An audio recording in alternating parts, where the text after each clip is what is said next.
رمضان كريم كريم كريم شهر عظيم عظيم عظيم. السلام عليكم ورحمة الله وبركاته. إن الحمد لله نحمده ونستعينه ونستغفره ونعوذ بالله من شرور أنفسنا ومن سيئات أعمالنا من يهده الله فلا مضل له ومن يضلل فلا هادي له. أشهد أن لا إله إلا الله وحده لا شريك له وأشهد أن محمدا عبده ورسوله. اللهم صل وسلم على نبينا محمد وعلى آله وأصحابه ومن تبعهم بإحسان إلى يوم القيامة وبعد. Subhanaka la ilma lana illa ma 'allamtana innaka antal alimul hakim. Allahumma 'allimna bima yanfa'na wanfa'na bima 'allamtana waj'alna mimma yastami'una al-qaula fayattabi'una ahsanah. Jamaah salat subuh yang dirahmati Allah Subhanahu wa taala. Alhamdulillahirabbil alamin. Marilah kita bersyukur kepada Allah Subhanahu wa taala. Di tengah hujan rintik kita masih diberi taufik oleh Allah Subhanahu wa taala sehingga mudah untuk datang ke masjid dalam rangka melaksanakan sholat subuh berjamaah dan juga dengan thalabul ilmi. Jamaah yang dirahmati Allah Subhanahu wa taala, tema kita pada pagi hari ini adalah ketika pintu langit terbuka. Insya Allah kita akan bahas apa itu langit, pintu langit, dan amalan-amalan apa yang menjadikan pintu langit itu terbuka. Kita mengambil judul pintu langit terbuka karena pada bulan Ramadan ini pintu langit dibuka oleh Allah Subhanahu wa taala sebagaimana hadis dari Abu Hurairah. Qala Rasulullah sallallahu alaihi wasallam, "Idza dakhala syahru Ramadan futihat abwabus sama." Apabila masuk bulan Ramadan, maka pintu langit dibuka. Hadis riwayat Muslim. Jamaah yang dirahmati Allah Subhanahu wa taala, apa itu langit? Dalam Al-Qur'an Allah menyebut atau mendefinisikan langit, salah satunya terdapat dalam surat At-Tur ayat yang kedua. Allah berfirman, langit itu adalah atap yang ditinggikan, wasaqfil marfu, atap yang ditinggikan. Sebagaimana rumah kita ada atapnya, maka langit itu merupakan atap dari bumi dan ditinggikan oleh Allah Subhanahu wa taala. Kemudian juga disebutkan bahwasanya langit dihiasi dengan bintang-bintang. Berdasarkan firman Allah Subhanahu wa taala dalam surat Al-Mulk ayat yang kelima, "Walaqad zayyannas sama'ad dunya bimasabih." Dan sungguh kami telah hiasi sama'ad dunya, langit dunia, bimasabih, dengan bintang-bintang, sehingga bintang itu terlihat indah apabila kita pandang pada malam hari.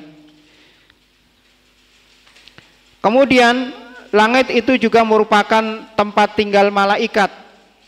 Maka kalau disebutkan bahwa bumi merupakan tempat tinggal manusia, makhluk bumi itu adalah manusia, maka makhluk langit itu adalah para malaikat.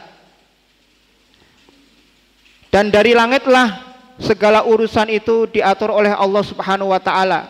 Perintah dan larangan turun dari langit, juga kitab Al-Qur'an turun dari langit.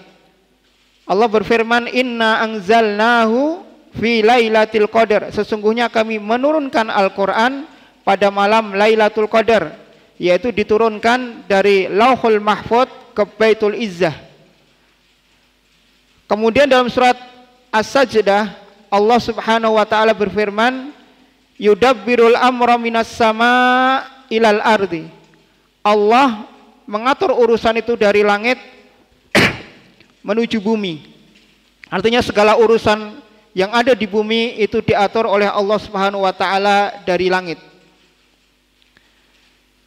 Kemudian di langitlah roh seorang muslim itu akan kembali. Dan amalan-amalan orang muslim juga akan dinaikkan menuju langit sebagaimana firman Allah Subhanahu wa taala dalam surat Fatir ayat yang ke-10, ilaihi yas'adul kalimut thayyibu wal amalu sholihu yarfa'u. Kepadanya kalimat-kalimat yang baik itu naik dan amal soleh itu menaikkannya. Sebagaimana kita ketahui bersama bahwa kalimat-kalimat yang naik ke langit diantaranya adalah merupakan amal-amal kebaikan kita. Disebutkan bahwasanya amal kebaikan kita dinaikkan oleh Allah Subhanahu wa taala dalam 3 masa.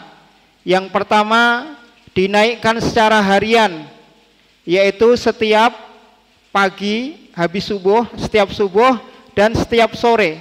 Apa yang kita kerjakan dari habis subuh sampai menjelang asar itu akan dinaikkan pada waktu asar. Dan apa yang kita lakukan dari asar, ba'da asar sampai menjelang subuh itu akan dinaikkan oleh malaikat pada waktu subuh. Maka disitulah bertemunya para malaikat yang berjaga antara yang naik pada waktu duhur, pada waktu asar dan pada waktu subuh. Kemudian secara mingguan amalan itu akan dinaikkan pada hari Senin dan pada hari Kamis.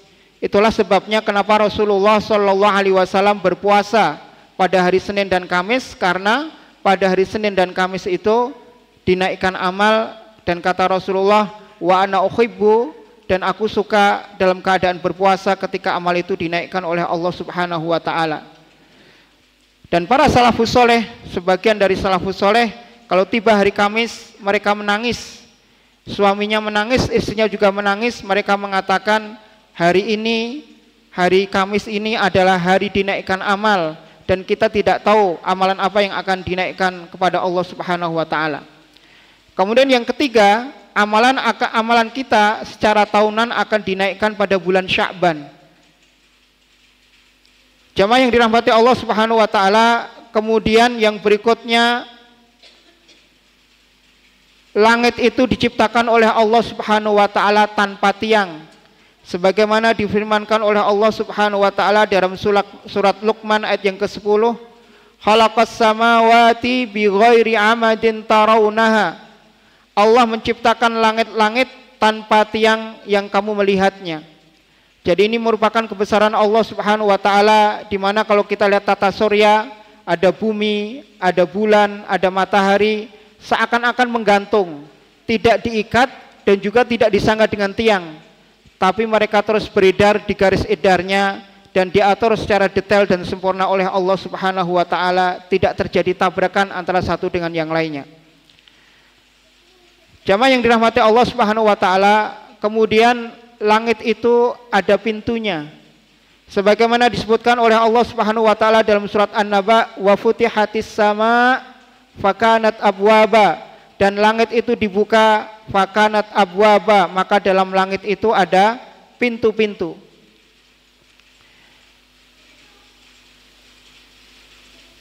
Sehingga karena langit itu ada pintunya, maka tidak leluasa orang itu naik turun dari langit, tetapi harus izin terlebih dahulu kepada penjaga langit. Sebagaimana disebutkan dalam hadis Bara' bin Azib yang bercerita tentang rohnya orang mukmin dan rohnya orang kafir. Dalam hadis yang sangat panjang, Bara' bin Azib bercerita bahwasanya saat itu Bara' bin Azib bersama Rasulullah Shallallahu Alaihi Wasallam sedang mengantarkan jenazah salah seorang ansar ke kuburan. Ketika sampai di kuburan, ternyata kuburannya belum siap.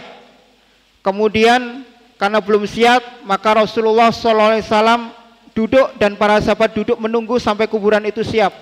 Kemudian disitulah Rasulullah SAW bercerita atau bersabda tentang perjalanan roh seorang mukmin dan perjalanan roh seorang kafir.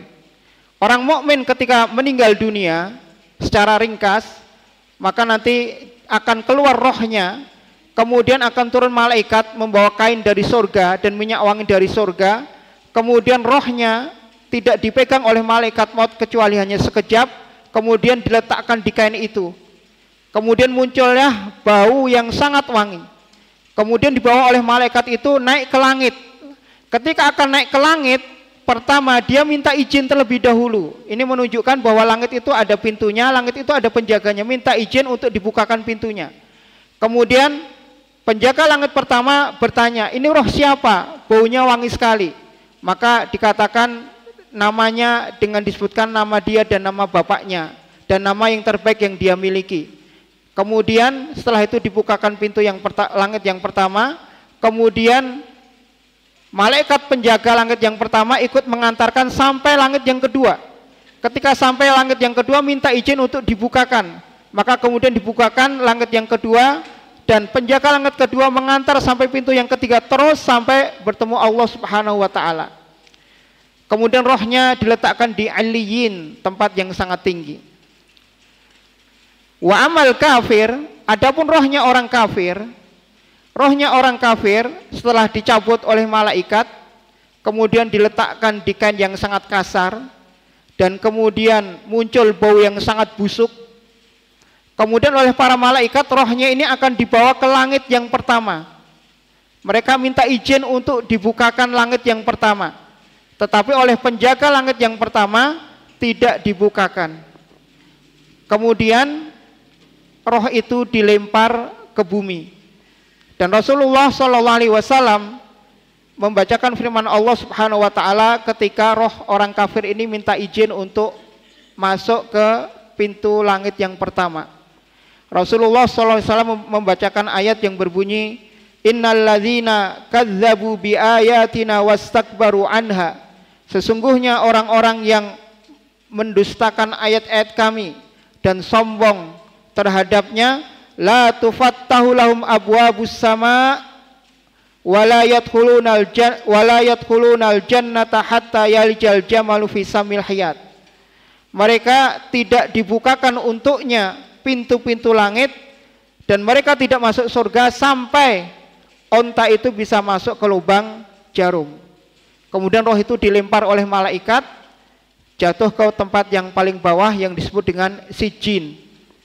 Kemudian Rasulullah SAW membacakan firman Allah Subhanahu wa taala, wa may yusyrik billah, barang siapa yang syirik kepada Allah Subhanahu wa taala, fa ka'annama harraminas sama, maka seakan-akan dia jatuh dari langit, fatahtafu thair, lalu disambar oleh burung, au tahwi bihi rihu fi makanin sahik, atau diterbangkan oleh angin ke tempat yang sangat jauh. Kemudian tanda bahwa langit ada pintunya juga pada peristiwa Isra dan Mi'raj. Pada peristiwa Isra dan Mi'raj kita ketahui bersama bahwasanya Rasulullah SAW melalui perjalanannya dari Makkah, kemudian pergi ke Masjidil Aqsa.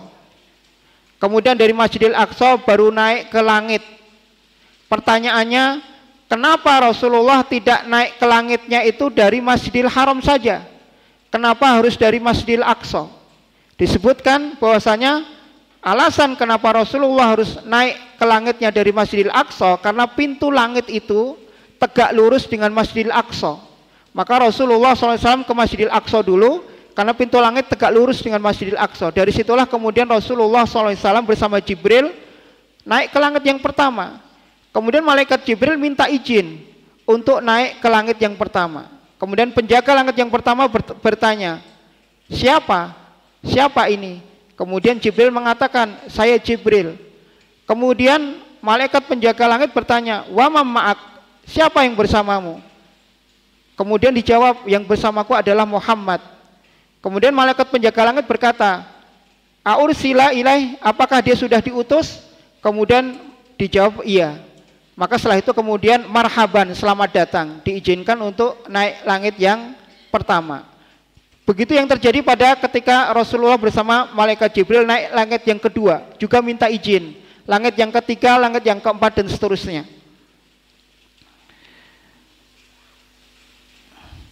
Jamaah yang dirahmati Allah Subhanahu wa taala, kemudian amalan-amalan apa saja yang menjadikan pintu langit itu terbuka? Kenapa pintu langit yang terbuka itu penting? Karena pintu langit yang terbuka itu tanda bahwa rahmat Allah Subhanahu wa taala turun. Pintu langit yang terbuka itu tanda adanya kebaikan, dan pintu langit yang terbuka itu tanda kedekatan seorang makhluk kepada Allah Subhanahu wa taala. Maka akan kita lihat beberapa hadis yang menjelaskan tentang kapan pintu-pintu langit itu dibuka oleh Allah Subhanahu wa taala. Dalam sebuah hadis, dalam firman Allah Subhanahu wa taala dalam surat Fatir ayat yang ke-10, Allah Subhanahu wa taala berfirman, "Ilaihi yas'adul kalimut thayyibu wal amalus shalihu yarfa'u." Kepada Allah lah kalimat-kalimat yang baik itu naik dan amalan-amalan yang baik itu menaikkannya.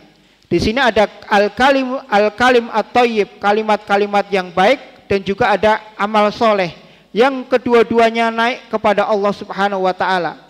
Apa yang dimaksud al-kalim at-thayyib, kalimat yang baik? Kalimat yang baik itu diantaranya adalah tilawatul Quran. Kalimat yang baik itu adalah ucapan subhanallah. Kalimat yang baik itu adalah ucapan alhamdulillah. Kalimat yang baik itu adalah ucapan la ilaha illallah, Allahu akbar, dan semacamnya. Maka apabila itu diucapkan oleh seorang hamba, kalimat ini akan naik menuju Allah Subhanahu wa taala melalui langit. Wal amalu soleh, adapun amal soleh itu adalah kewajiban-kewajiban yang dilakukan oleh seorang hamba.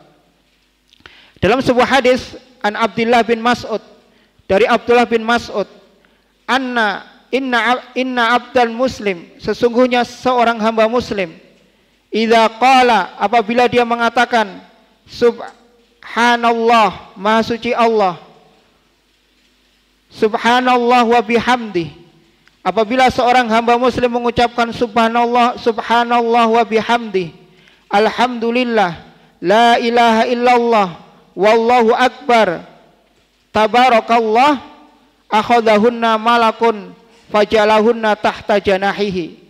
Apabila seorang hamba itu mengucapkan kalimat subhanallah wa bihamdi, kemudian alhamdulillah, kemudian la ilaha illallah, kemudian Allahu Akbar, dan tabarakallah. Jadi ada lima zikir, subhanallah wa bihamdi, alhamdulillah, la ilaha illallah, wallahu akbar, tabarakallah. Maka malaikat akan mengambil kata-kata itu kemudian diletakkan di sayapnya.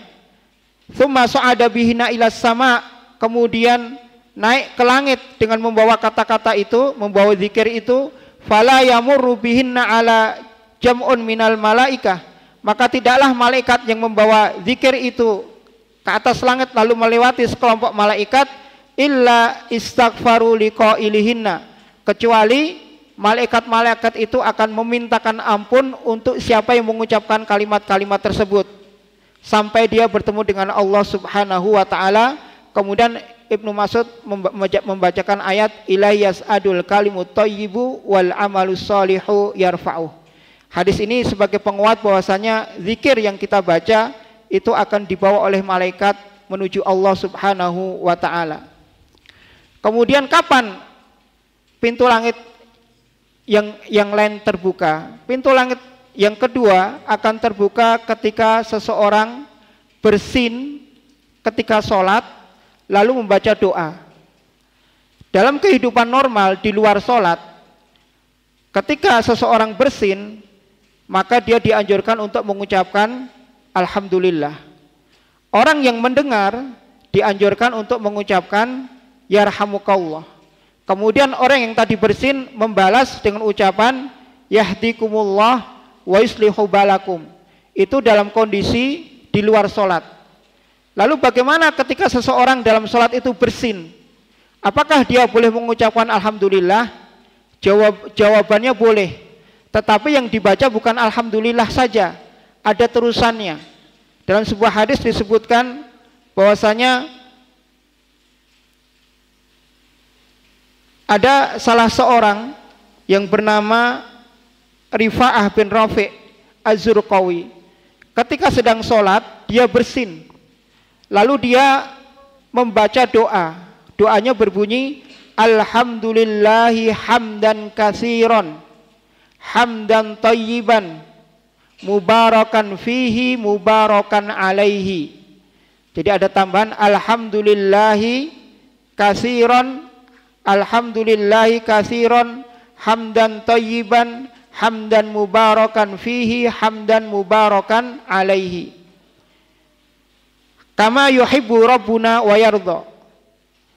Setelah selesai sholat, Rasulullah Shallallahu Alaihi Wasallam kemudian bertanya, siapa tadi yang ketika sholat bersin lalu membaca doa alhamdulillahi hamdan katsiran, hamdan thayyiban, mubarakan fihi, mubarakan alaih? Tidak ada seorang pun yang menjawab. Lalu diulang lagi oleh Rasulullah, tadi siapa yang bersin lalu membaca doa sebagaimana disebutkan di atas? Tidak ada yang menjawab. Diulang sampai 3 kali, siapa tadi yang membaca doa itu? Maka kemudian Rifa'ah bin Rafi' menjawab, saya ya Rasulullah yang membaca doa itu. Maka kata Rasulullah Sallallahu Alaihi Wasallam, walladzi nafsi biyadihi, demi jiwaku yang ada di tangannya, laqad ibtadaraha bid'atun wa thalathuna malakan ayyuhum yas'udu biha. Demi jiwaku yang ada di tangannya, sungguh telah berebut 30 malaikat lebih mengambil kalimat itu untuk diangkat menuju Allah Subhanahu wa taala. Jadi alangkah luar biasanya kalimat ini yang menjadi rebutan para malaikat, sebanyak 30 malaikat untuk diangkat menuju Allah Subhanahu wa taala. Dan ini harus kita hafal supaya nanti ketika kita bersin ketika sholat kita membaca doa ini. Doanya berbunyi, saya ulangi, alhamdulillahi hamdan katsiran thayyiban mubarakan fihi mubarakan alaihi kama yuhibbu rabbuna wa yardha. Alhamdulillahi hamdan katsiran thayyiban mubarakan fihi mubarakan alaihi kama yuhibbu rabbuna wa yardha. Dan dianjurkan untuk membacanya dengan suara pelan. Kenapa? Karena tadi dalam hadis di muka disebutkan bahwasanya kalau seseorang bersin lalu saudara mengucapkan alhamdulillah, maka yang mendengar disunahkan untuk menjawab yarhamukallah. Kenapa dalam sholat membaca doa ini disarankan untuk pelan? Supaya sebelahnya tidak mendengar. Karena kalau sebelahnya mendengar lalu dia menjawab yarhamukallah, maka sholatnya menjadi batal. Sholatnya menjadi batal karena ucapan yarhamukallah. Karena ucapan yarhamukallah itu dianggap sebagai ucapan manusia. Dan sholat itu tidak sah kalau di dalamnya ada ucapan manusia. Sebagaimana dalam hadis Rasulullah SAW bersabda, inna hadhis sholah, sesungguhnya sholat ini la yasluhu fiha syai'un min kalamin nas, tidak boleh di dalamnya ada sesuatu pun dari ucapan manusia. Inna mahiyya, sesungguhnya sholat itu isinya adalah at-takbir wa tasbih wa qiraatil Quran wa tahmid. Sesungguhnya salat itu isinya adalah at-takbir Allahu Akbar, at-tasbih subhanallah, wa qiraatul Quran membaca Al-Quran, wa tahmid dan pujian kepada Allah Subhanahu wa taala. Jamaah yang dirahmati Allah Subhanahu wa taala, kemudian amalan yang ketiga yang menjadikan pintu langit terbuka adalah doa yang dibaca ketika membaca doa iftitah. Doa iftitah itu ada berbagai macam, ada banyak. Tapi ada sebuah doa yang ini kalau kita baca maka pintu langit itu akan terbuka. Bagaimana bunyi doa iftitahnya? Bunyinya adalah Allahu Akbar kabira walhamdulillahi katsira wa subhanallahi bukrata wa asila. Doa iftitahnya berbunyi Allahu Akbar kabira walhamdulillahi katsira wa subhanallahi bukrata wa asila. Dalam sebuah hadis dari Abdullah bin Umar, beliau berkata, bainama nahnu nusalli ma'a Rasulillah sallallahu alaihi wasallam, ketika kami salat bersama Rasulullah sallallahu alaihi wasallam, qala rajulun minal qaum, ada seseorang yang ketika salat itu dia membaca doa iftitahnya Allahu Akbar kabira walhamdulillahi katsira wa subhanallahi bukrata wa asila. Faqala Rasulullah sallallahu alaihi wasallam, maka kata Rasulullah sallallahu alaihi wasallam, man qala kaza kalimah kaza wa kaza, siapa yang tadi membaca doa seperti ini. Faqala rajulun minal qaum, maka seseorang dari kaum itu berkata, ana ya Rasulullah, saya ya Rasulullah yang membaca doa itu. Maka kata Rasulullah sallallahu alaihi wasallam, ajibtu laha futihat biha abwabus sama. Aku kagum dengan kalimat itu, pintu-pintu langit terbuka. Dalam riwayat yang lain disebutkan, walladzi nafsi biyadihi langduru ila tas'udu ila abwabis sama. Dalam riwayat yang lain disebutkan, demi jiwaku yang ada di dalamnya, aku melihatnya kalimat itu naik ke langit.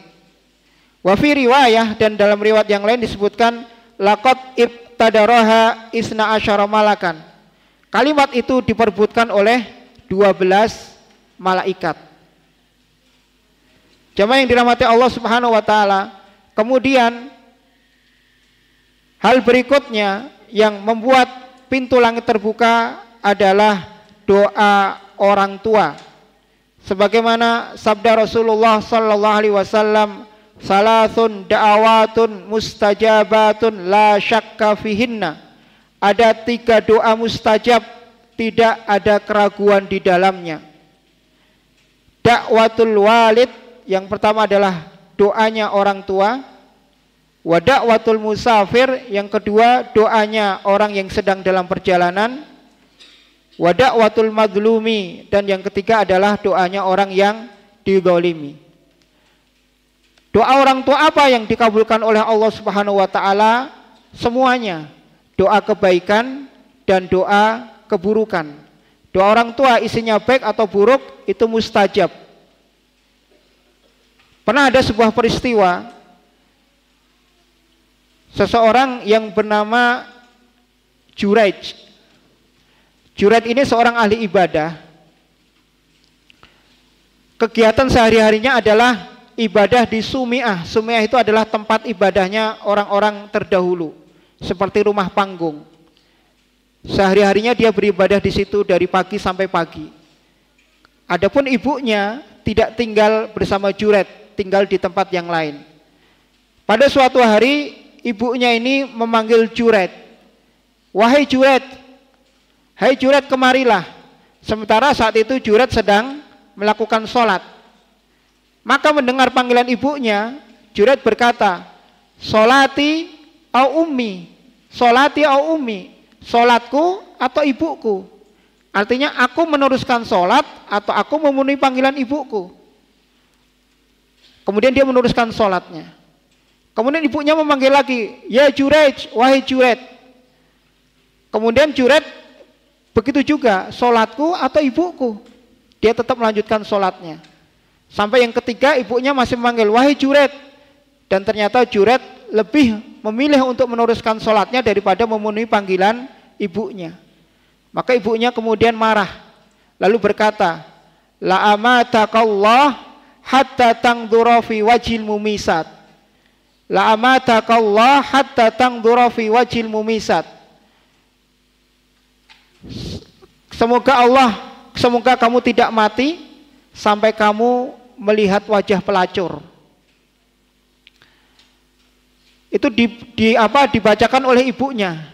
Ucapan itu dikatakan oleh ibunya. Dan Juraij itu tinggal di rumah panggung. Kemudian di bawahnya itu ada penggembala kambing. Penggembala kambing ini kemudian didatangi oleh seorang wanita tunasusila. Lalu mereka melakukan perzinahan. Lalu kemudian wanita itu hamil. Dan setiap wanita itu ditanya, siapa yang menghamili kamu? Maka wanita itu mengatakan, yang menghamiliku adalah Juraij. Yang menghamiliku adalah Juraij. Padahal Juraij itu beribadah di atas tempat ibadahnya. Yang menghamili sesungguhnya adalah penggembala kambing. Tapi wanita ini mengatakan, yang menghamiliku adalah Juraij. Sampai kemudian masyarakat itu marah.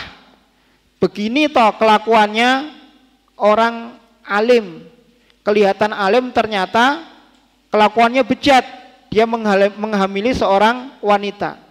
Maka masyarakat kemudian marah, melaporkan kepada penguasa daerah itu, lurah atau bupati, melaporkan ke situ. Lalu mereka berusaha untuk menangkap Juraij. Maka kemudian rumah ibadah Juraij dihancurkan. Kemudian Juraij itu ditangkap dengan kepalanya, tangannya diletakkan di kepalanya. Kemudian ditangkap, lalu dibawa ke tempat persidangan atau mahkamah desa. Di tengah perjalanan itu dia melihat para pelacur. Maka dalam hati kecil dia mengatakan, ini akibat dari doa ibuku. Maka ketika sampai di mahkamah pengadilan desa itu, kemudian terjadilah sidang. Dan Juret menyikapi dengan biasa saja. Ketika seorang wanita itu ditanya, siapa yang menghamili kamu?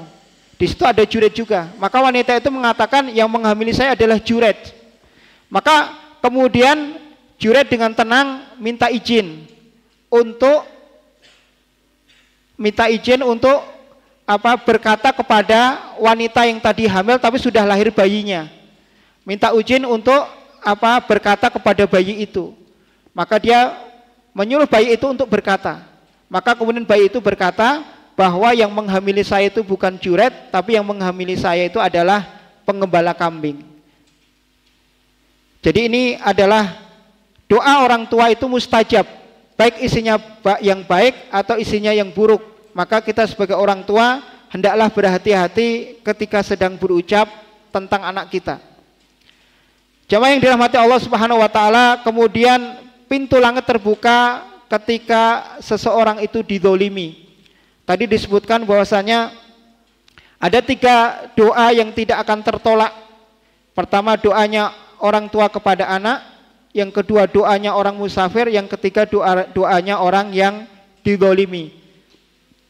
Dalam hadis yang lain Rasulullah Shallallahu Alaihi Wasallam bersabda, "Iyyakum wa da'watul madlum." Hati-hati kamu dengan doanya orang dizalimi. Fa innahu laisa bainahu wa bainallahi hijab. Karena tidak ada batas antara dia dengan Allah. Kemudian dalam hadis yang lain Rasulullah Shallallahu Alaihi Wasallam bersabda, "Iyyaka wa da'watil madlum." Hati-hati dengan doanya orang yang dizalimi. Fa innaha tas'adu ila sama, karena doanya orang dizalimi itu akan naik ke langit. Kasyararat nar, seperti percikan api, hatta tuftahlah abwabus sama, sampai kemudian percikan api ini membukakan pintu langit.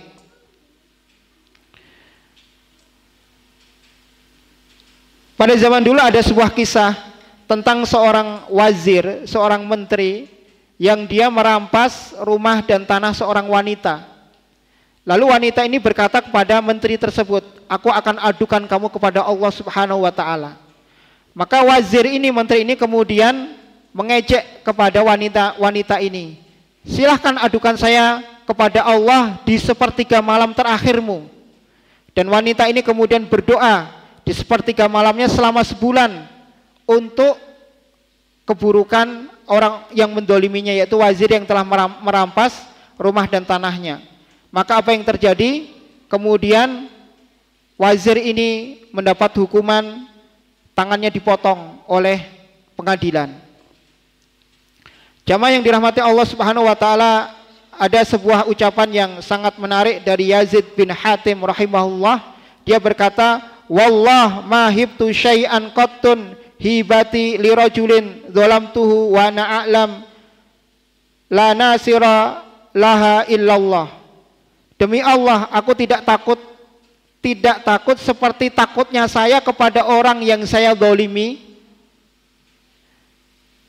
Ketika saya zalimi, dia mengatakan bahwa dia menyadari tidak ada yang bisa menolong kecuali Allah Subhanahu wa taala. Kemudian dia berkata, Hasbi Allah, Allah baini wa bainak.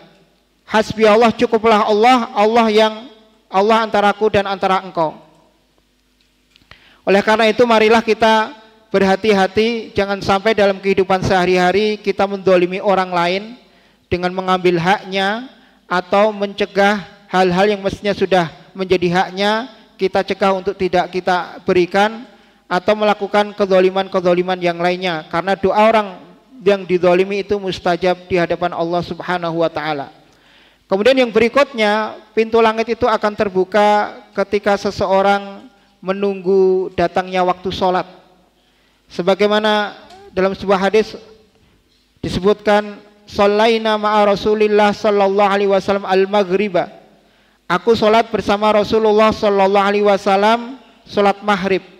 Faraja'a man raja', maka setelah sholat maghrib itu ada sebagian yang pulang, pulanglah yang pulang. Wa aqaba man aqaba, dan tinggallah yang tinggal. Jadi ada sebagian yang pulang, ada sebagian yang tetap tinggal setelah sholat maghrib tersebut. Faja'a Rasulullah sallallahu alaihi wasallam musri'an. Lalu kemudian Rasulullah sallallahu alaihi wasallam datang dengan tergesa-gesa. Qad hafazatuhun nafs, dengan tergopoh-gopoh. Wa qad hasara an rukbataihi, sampai kainnya itu tersingkap dari lututnya. Faqala, lalu Rasulullah sallallahu alaihi wasallam, absyiru hadza rabbukum qad fataha babam min abwabis sama. Gembiralah, Rabb kalian telah membukakan pintu-pintu langit. Yubahi bikum al malaikah, Allah bangga kalian kepada kalian di hadapan para malaikat. Yaqulu ungduru ila abdi qad faradu faridah wa hum yantadhiruna ukhra. Lihatlah kepada hambaku ini, dia telah melakukan sholat dan dia telah melakukan kewajiban dan dia menunggu kewajiban yang lain. Kemudian dalam hadis yang lain dengan makna yang senada, Rasulullah sallallahu alaihi wasallam bersabda, ala adulukum ma yamhu bil khataya wa yarfa'u bidarajat. Maukah aku tunjukkan kepada kamu amalan-amalan yang bisa menghapuskan dosa dan menaikkan derajat? Maka kata Rasulullah sallallahu alaihi wasallam, yang pertama adalah isbahul wudu alal makarih, menyempurnakan wudu di saat hal-hal yang tidak disukai, mungkin di saat yang sangat dingin atau di saat malas. Kemudian yang kedua adalah wa kasratul khuta ilal masjid, memperbanyak langkah ke masjid. Maka di sini letaknya orang yang letak besarnya pahala orang yang jauh dari masjid, maka dia pahalanya lebih besar daripada orang yang dekat dengan masjid. Karena setiap langkah akan menaikkan derajat dan setiap langkah akan menghapuskan dosa. Adapun rumahnya yang dekat dengan masjid, maka dia akan mendapatkan sedikit dari keutamaan itu. Kemudian yang ketiga, wa intidharus shalah ba'da shalah fadzalikumur ribat, dan menunggu waktu salat ke waktu salat berikutnya, itulah ribat. Jamaah yang dirahmati Allah Subhanahu wa taala, itulah keutamaan apabila seseorang setelah salat tidak segera pulang tetapi menunggu salat berikutnya. Bisa dari maghrib menuju isya atau bisa dari zuhur menuju asar. Dan apabila kita berada dalam masjid dan kita tidak batal, maka malaikat akan berdoa untuk kita. Malaikat akan berkata, Allahumma gfirhu, Allahumma gfirhu, Allahumma gfirhu. Ya Allah, ampunilah dia, ya Allah ampunilah dia, ya Allah ampunilah dia. Dan orang yang menunggu datangnya waktu salat berikutnya, maka dia mendapatkan pahala dari salat itu. Jamaah yang dirahmati Allah Subhanahu wa taala, terbukanya pintu langit juga terjadi ketika hujan turun dan bertemunya dua musuh, sebagaimana pada pagi hari ini hujan turun dan itu tanda bahwa pintu langit terbuka. Dan yang terakhir adalah pintu langit terbuka pada bulan Ramadan. Jadi pada waktu seluruh pada bulan Ramadan ini pintu langit terbuka. Maka marilah kita manfaatkan terbukanya langit ini dengan banyak beramal, dengan banyak berdoa, dengan banyak mendekatkan diri kepada Allah Subhanahu wa taala. Aqulu qouli hadza astaghfirullah li wa lakum wa lisairil muslimina wal muslimat min kulli dzanbin fastaghfiruhu innahu wal ghafurur rahim. Alafu minkum wassalamu alaikum warahmatullahi wabarakatuh.